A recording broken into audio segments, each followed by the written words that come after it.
नमस्कार, कैसे हैं आप सब। और आप सबका स्वागत है किरण शिक्षार्थी मंच पर।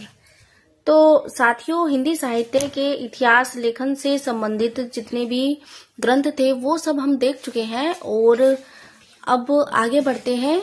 और सबसे पहले यह देख लेते हैं कि काल विभाजन की आवश्यकता हमें क्यों पड़ी। तो किसी वस्तु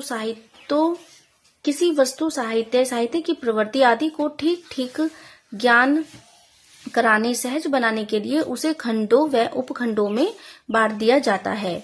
साहित्य की विभिन्न प्रवृत्तियों एवं दिशा परिवर्तनों का ज्ञान कराने के लिए भी काल विभाजन आवश्यक है। साहित्य की परंपराओं के उत्थान पतन को दिखाने हेतु, अध्ययन की सुविधा के लिए, साहित्य में अंतर्निहित चेतना के क्रमिक विकास को दिखाने हेतु, युग चेतना को दिखाने हेतु भी काल विभाजन किया जाता है। साहित्य के काल विभाजन के संबंध में कुछ विद्वानों के मत देख लेते हैं जो कि बहुत इम्पोर्टेंट हैं। चोम्स्के, सैंडर्स। काल विभाजन का उद्देश्य इतिहास को एक प्रक्रिया के रूप में एक आवयविक विकासात्मक वस्तु के रूप में देखना है। नलिन विलोचन शर्मा। यह मोस्ट इम्पोर्टेंट है। युग का विभाजन ऐतिहासिक ज्ञान के प्रमुख साधनों में से है और उसके बिना काम नहीं चल सकता। अब देख लेते हैं मुक्ति बोध को। प्रत्येक युग अपनी सामाजिक ऐतिहासिक स्थिति की अनुभूत आवश्यकता के अनुसार अपना साहित्य का निर्माण करता है। अब देख लेते हैं कि काल विभाजन के आधार क्या हैं। ऐतिहासिक कालक्रम के आधार पर आदिकाल, मध्यकाल, आधुनिक काल। शासक और उसके शासनकाल के आधार पर विक्टोरियन काल, मुगल काल। इसके प्रयोग न के बराबर किया जाता है। विक्टोरियन काल और मुगल काल जो नाम है इनका प्रयोग ना के बराबर ही किया जाता है। मराठा काल आदि। साहित्य नेता और उसकी प्रभाव परिधि के आधार पर रविंद्र युग, भारतेंदु युग, द्विवेदी युग, शुक्ल युग और प्रसाद युग।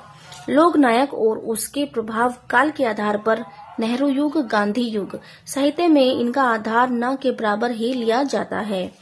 राष्ट्रीय, सामाजिक, सांस्कृतिक घटना एवं आंदोलन के आधार पर पुनर्जागरण काल, स्वातंत्र्योत्तर युग आदि।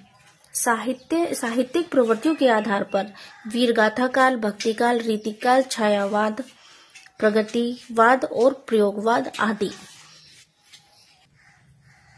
अब देख लेते हैं कि काल विभाजन एवं नामकरण करते समय ध्यान रखने योग्य बातें कौन कौन सी हैं। नंबर 1, कालखंड का नामकरण। कालखंड का नामकरण करते समय उस कालखंड की मूल साहित्य चेतना को प्रतिबिंबित कर सके, यह ध्यान रखना चाहिए। काल विभाजन साहित्यिक प्रवृत्तियों, रीतियों एवं आदर्शों की समानता के आधार पर होना चाहिए। युगों का सीमांकन मूल प्रवृत्तियों के आरंभ और अवसान के आधार पर होना चाहिए। काल विभाजन में युग चेतना को महत्व देना चाहिए। काल विभाजन में काल क्रम एवं साहित्यिक प्रवृत्ति इन दोनों का उचित समन्वय होना चाहिए।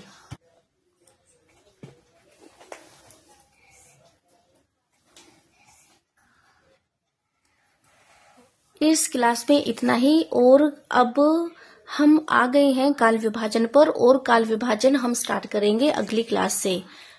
धन्यवाद।